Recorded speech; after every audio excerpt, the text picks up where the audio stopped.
Magandang gabi, pambungad sa ating newscast. Tatapusin na ng Senado sa November 26 ang investigasyon ukol sa mga iligal na pogo sa bansa. Ayon sa panel chair na si Senator Riza Ontiveros, ilalantad sa huling hearing ang mga bagong impormasyon ukol sa umano'y spying activities ng China dito sa Pilipinas sa pamamagitan ng mga pogo. Ang balitang A to Z ni Ace Cruz.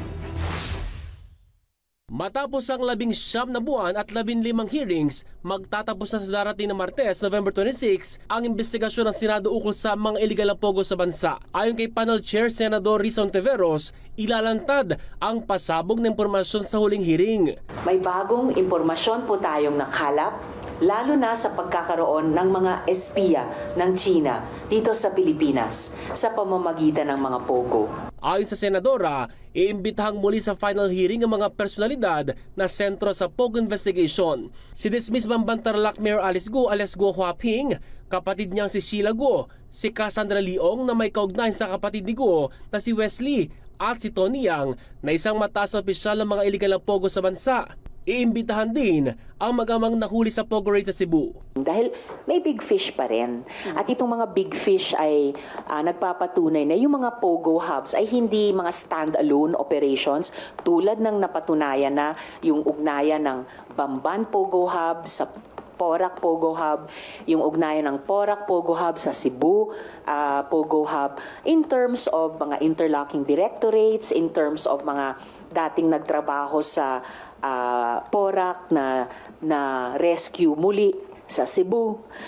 So yung tanong na sino o sino-sino ang mga big fish ay live question pa rin. Sa mahigit isang taong Senate hearings, inungkat ang kaugnayan ni Alice Go sa malalaking illegal pogo hub sa Bamban-Tarlac at Porac, Pampanga at kung paano ipinaupa ang lupa at infrastruktura sa illegal pogo operator. Higit isang buwan na lang bago matapos ang deadline ng Pangulo na ipasara ang lahat ng pogo sa bansa sa bisa na Executive Order No. 74. Pero ayon kay Ontiveros, may mga illegal na pogo pa rin nagkukubli sa likod ng Business Process Outsourcing o BPO. At ang sumbong pa sa amin ay mismong ilang mga opisyal ang nagpapayo sa kanila na ganun ang kanilang gawin. Yung iba naman ay baka nagsusubok na ngayon na itago ang kanilang mga pogo operations sa likod nga ng mga nabanggit ko kanina, yung ilang pang mga loopholes. Kaya't isasama sa ungkatin sa huling Senate inquiry ang anay butas sa Executive Order No. 74 ng Pangulo.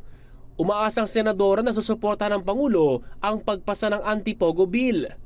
Sinabi rin ni Ontiveros na titiyakin ng Senado na madaragdagan ang pondo ng ilang ahensya ng gobyerno na tututok sa laban kontra pogo at kadikit nitong mga problema gaya ng human trafficking.